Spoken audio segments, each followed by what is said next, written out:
Bonjour à tous, j'espère que vous allez bien. On se retrouve pour le brief du lundi 3 octobre 2022. J'en profite vu qu'on est en tout début de mois, c'est le meilleur moment pour rejoindre l'école via le Patreon. Donc si vous voulez assister au brief privé que je fais avec les élèves, également si vous voulez accéder à la playlist de cours qui comporte maintenant plus de 19 heures de cours dans laquelle tout est expliqué, l'analyse technique, vous allez apprendre à analyser un marché. Donc en gros, vous aurez la capacité clairement de faire les briefs à ma place en fait à la fin de tout ce cursus.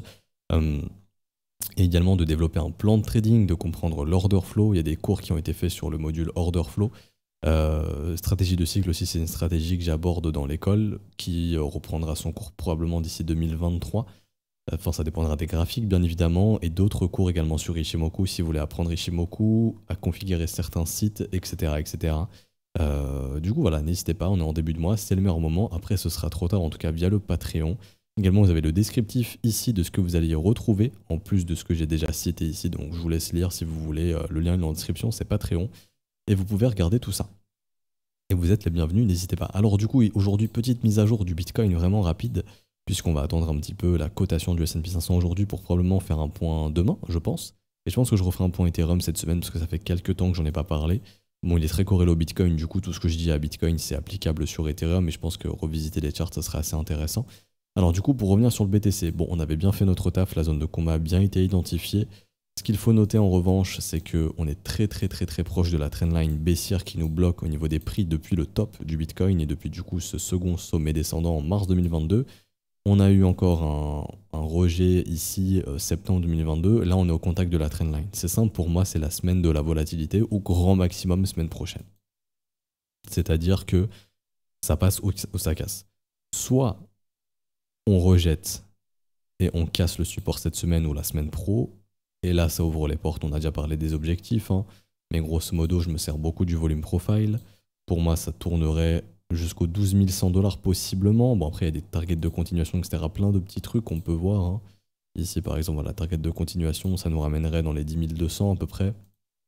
Ah, ça dépend de plein de choses. Par exemple, sortie de ce range ici, je prends la sortie techniquement, objectivement, ce serait entre 12 500 jusqu'à 10 200. Donc il y a plein d'objectifs qui amènent à penser que oui, il y a des possibilités de venir chercher des 9 900, des 10 000, chiffres ronds, d'aller sous les 10 000, etc. Si jamais c'est un breakout baissier. Si c'est un breakout haussier, on sera de l'autre côté de la trendline. Et ce qui sera hyper important, ce sera de s'affirmer de l'autre côté et de confirmer et aussi d'aller au-dessus des 25 200 pour tenter de poser un bottom. Chose qui n'est pas encore le cas maintenant. Si on breakout aussi, on pourrait confirmer une divergence haussière et résoudre aussi cette contraction du momentum qui pourrait donner une volatilité haussière.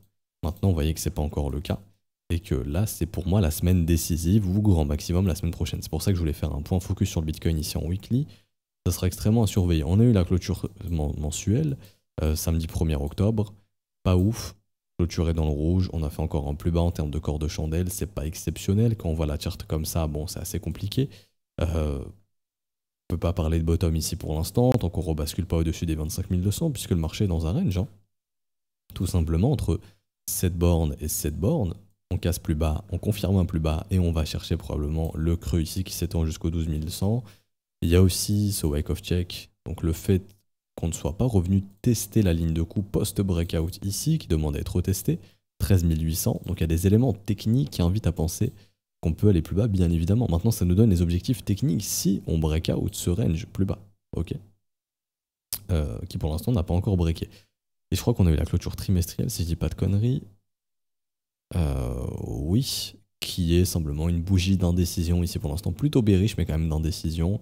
Les acheteurs ont été rejetés ici vers les 25 000. Pour l'instant, c'est toujours les vendeurs qui sont en contrôle. Hein, après cette grosse bougie baissière ici d'avril 2022. Et il n'y a pas non plus de vrai signe de reprise ici pour l'instant. Donc ce qu'il faudrait, c'est s'affranchir des 25 200, mais surtout passer de l'autre côté de la trendline et s'y installer. Je passe en daily ici. Si jamais on vient et on breakout, imaginons, et que derrière, après ici ou ici même, on vient et on faiblit, là, il y a de grandes chances que c'était un simple piège. Si tout le monde, tout YouTube, tout Twitter, vous voyez les deux moons, les mecs comme ça qui ont beaucoup d'affluence, qui parlent de ce breakout, qui disent ça y est, c'est le renouveau du bull market, je lance un long de 3 millions sur Bybit, inscris-toi avec mon lien, blablabla. Et vous voyez ça, et que derrière il y a une faiblesse, derrière c'est la purge et c'est le sang, probablement. C'est-à-dire qu'on va venir bouffer toutes ces zones. En gros, on va juste faire un fake out, donc une fausse cassure. On va refaire des structures baissières après des chasses au stop, et là on va y aller, et là on va aller chercher plus bas. Et là on va revenir longer la trendline très probablement. Je ne sais pas tracer, voilà. Et techniquement, bon après on peut venir chercher justement les creux dans le volume profile, etc. etc. Donc ça, ce sera aussi à surveiller. Vous voyez ici, ce creux assez conséquent qui nous attend. Donc faites attention parce que si on a des breakouts, il faut vraiment qu'on s'installe de l'autre côté. Et l'objectif, ce serait d'aller au-dessus de 25 200.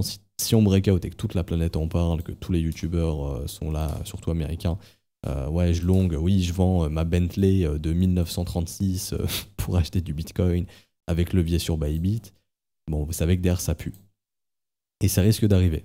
C'est pour ça que, personnellement, je suis quand même réticent. Si ça breakout, ok, faut s'installer au-dessus et surtout accepter ici. Là, si on a ça, ok, pourquoi pas avoir des retracements, il y a des liquidations assez intéressantes dans les 28, dans les 32 000 dollars qui peuvent être atteintes et ensuite on pourrait peut-être monter plus haut. Mais si jamais on s'affaiblit post-breakout, bon bah vous savez que derrière ça ouvre les portes à faire ce genre de mouvement. Voilà, je vais m'arrêter ici pour aujourd'hui parce que même au niveau de l'order flow, il n'y a pas grand chose à dire de plus. Au niveau des liquidations, d'ailleurs si vous voulez vous inscrire sur Railblock, il y a le lien en description avec mon lien. Il y a quand même de grosses liquidations dans les 17 400 et ça jusqu'aux 15 200. Les liquidations short sont plutôt maintenant au-dessus des 21 000. Donc vous voyez, si on breakout et qu'on va chercher du short et que ça faiblit derrière, bon bah on ira chercher les longues ensuite. Et là, le marché aura probablement été nettoyé. Mais voilà, semaine charnière ou début de semaine prochaine charnière très probablement. Faites attention, beaucoup de volatilité qui va venir. Enfin, la volatilité est faible, la volatilité va revenir probablement. Et du coup, demain, on sera un petit peu en macro et je pense que cette semaine, on sera aussi un point Ethereum. On s'arrête ici pour aujourd'hui, j'espère que ça vous aura plu. Si c'est le cas, n'hésitez pas à laisser un petit pouce bleu, vous abonner si ce n'est pas déjà fait. À nous rejoindre sur Discord, je mets le lien en description en commentaire, c'est totalement gratuit, n'hésitez pas. Également, je vous ai mis la 3e vidéo de la newsletter, elle est disponible, ok. Où est-ce que j'ai mis ça? C'est dans Annonce, sur le Discord, ça va être ici, donc elle est dispo pour tout le monde, n'hésitez pas à aller la voir, analyse de vos altcoins préférés 3, vous pouvez cliquer soit sur le Discord ou directement sur YouTube, sur la chaîne, vous la trouverez. Elle est dispo, je vous prépare la 4e vidéo, je pense, mi-octobre. Je pense que mi-octobre ou 3e semaine d'octobre, ça arrivera. Du coup, elle sera dispo pour ceux qui sont inscrits à la newsletter. C'est gratuit, n'hésitez pas. Pour ceux qui ne sont pas inscrits, bah, elle arrivera du coup, je pense, début novembre ou ouais, début novembre pour les autres publiquement. Donc bon, si vous la voulez immédiatement, c'est gratuit. Il faut juste s'inscrire sur le Trône Contact System Newsletter Le Trône. Vous cliquez, je mets mon lien, je m'inscris.